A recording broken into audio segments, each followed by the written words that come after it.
Christmas day উপলক্ষে আমাদের স্কুলের ছাত্ররা সান্তা ক্লজ সাজে। একজন মুসলিম শিক্ষার্থীর জন্য এটা জায়েজ আছে কিনা?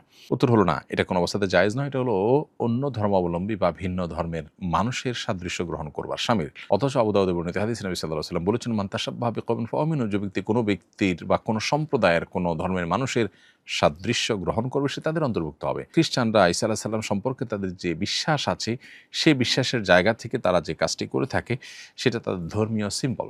অতএব এটা আপনি যদি নিজের মধ্যে ধারণ করেন তাহলে তাদের সাদৃশ্য আপনি গ্রহণ করলেন, যেটা আসলে দৃষ্টিকোণ থেকে নাজায়েজ কথা এবং গুনাহের কথা। ইদানিং অনেক তরুণ রাজনীতিক ক্রাউড ফান্ডিং এর মাধ্যমে নির্বাচনের জন্য অর্থ সংগ্রহ করছে। অর্থের বিধান কি? এটা কি সাদাকা না হাদিয়া? এ টাকা প্রার্থী কোন কোন খাতে খরচ করতে পারবেন, কোন কোন ক্ষেত্রে খরচ করতে পারবেন না?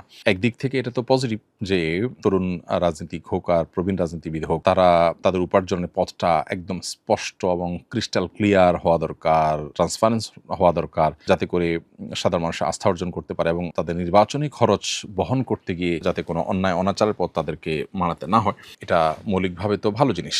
তবে যে যেখানে দান করাটাকে মুনাসিব মনে করবেন, তিনি যদি মনে করেন তার এই দানের মাধ্যমে তিনি আল্লাহর সন্তুষ্টি আশা করেন, একটি ভালো কাজে তিনি শরিক হলেন এবং ভালো কাজের বিনিময়ে আল্লাহ তাআলা দিবেন সে আশা করেন, তাহলে তো এটা সওয়াবের বিষয় হতে পারে। এখন আপনি কোথায় দিচ্ছেন, কোথায় দিয়ে কি আশা করছেন, সেটা এখানে গুরুত্বপূর্ণ। যদি আপনার দেওয়ার জায়গাটা সঠিক থাকে, আশাও আপনি আল্লাহর কাছ থেকে সওয়াবের আশাটাই শুধু করেন, অন্য কিছু না, তাহলে সেক্ষেত্রে এটা আপনার জন্য সওয়াবের কারণ হতে পারে। এবং সাদাকা এবং হাদিয়া যে নামেই আপনি নামকরণ করেন না কেন, উভয়টাই এখানে খাটবে এবং উভয়টার এই বিনিময়ে আপনি পেতে পারেন, যদি ওই যে আপনি যেখানে দিচ্ছেন সেটা আসলে উপযুক্ত খাত এবং আল্লাহর সন্তুষ্টির জন্যই দিয়ে থাকেন। এই দুটি বিষয় যদি আপনি নিশ্চিত করতে পারেন। তবে যাকাতের অর্থে এখানে দেওয়া যাবে না এবং যিনি গ্রহণ করবেন তিনি মানুষের কাছে যেই কাজে খরচ করবেন বলে কমিটমেন্ট দিয়ে টাকা নেবেন, সেই কাজেই তাকে খরচ করতে হবে। তিনি অন্য কাজে খরচ করতে পারবেন না। ধরুন নির্বাচন পরিচালনার জন্য তার নির্বাচন পরিচালনার নেসেসারি যে খরচ, সেই নেসেসারি খরচে তিনি এটি ব্যয় করতে পারেন। আমার একটা অনলাইন শপের অ্যাকাউন্টে বিভিন্ন ভাউচার ছিল, যেগুলো অ্যাপ্লাই করলে মূল্য ছাড় পাওয়া যায়।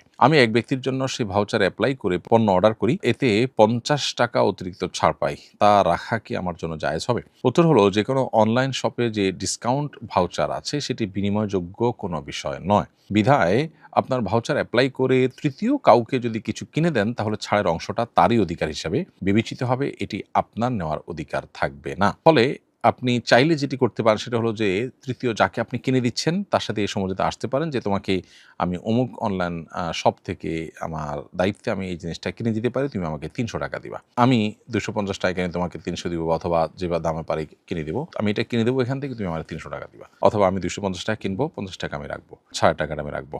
এরকম যদি তার সাথে চূড়ান্ত করে নিতে পারেন, তাহলে আপনি ওখান থেকে কিনে কেমন যেন আপনি 50 টাকায় তার কাছে সেল করলেন এবং অতিরিক্তটা আপনি তখন রেখে দিতে পারবেন। আমি বিভিন্ন প্রতিষ্ঠানে অডিট করি, তবে সময়ের অভাবে শতভাগ অডিট করতে পারি না, আর সাধারণত তা কেউই পারে না। তাই আমরা লিখে দেই 75% অডিট করা হয়েছে। আমার এই কাজটা কি জায়েজ আছে? উত্তর হলো যে, আপনি 70 বা 75% যদি অডিট করেন, তাহলে সেক্ষেত্রে সেটুকু লিখবেন, তাতে কোনো অসুবিধা নেই। যেটুকু অডিট করেছেন সেটুকু লিখলে কোনো অসুবিধা নেই। আপনি অডিট করেছেন 70 বা 75%, কিন্তু লিখেছেন আপনি 100 ভাগ অডিট করেছেন, তাহলে এটা মিথ্যাচার হবে, প্রতারণা হবে, এটা গুনাহের বিষয় হবে। স্বামী স্ত্রী দুজন কি দুই ধর্ম পালন করতে পারবে? ইসলামী শরিয়াত দৃষ্টিকোণ থেকে একজন মুসলিম শুধু একজন আহলে কিতাবের সঙ্গে বিবাহ বন্ধনে আবদ্ধ হতে পারেন।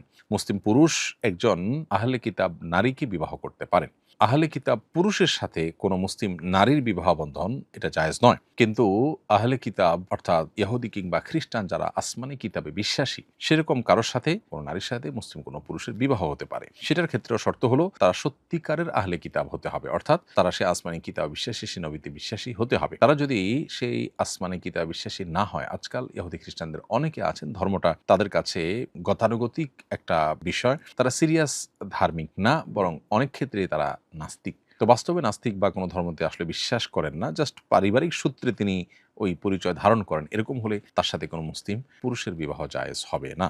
এছাড়া অন্যান্য যে অমুসলিম মানুষ আছেন তাদের সাথে কোনো অবস্থাতে কোনো মুসলমানের বিবাহ জায়েজ নাই, যেমন হিন্দু, মুশরিক, তাদের সাথে কখনোই কোনো মুসলমানের বিবাহ এটা হতে পারে না যাবৎ তারা ইসলামে প্রবেশ না করে। অনেক প্রতিবেশী নতুন ফোন কেনার পর আমার মাধ্যমে ফেসবুক পেজ খোলেন। আমি পেজ খুলে দেই এই শর্তে যে তিনি পর্দা বজায় রেখে শুধু রান্নার ভিডিও দিবেন, কিন্তু পরে তিনি শর্ত না মেনে ছবি ও গানের সাথে ভিডিও আপলোড করছেন। তার ফেসবুক অ্যাকাউন্টের পাসওয়ার্ড আমার কাছে আছে, তাকে না জানিয়ে অ্যাকাউন্ট ডিলিট করে দেওয়া জায়েজ হবে কিনা?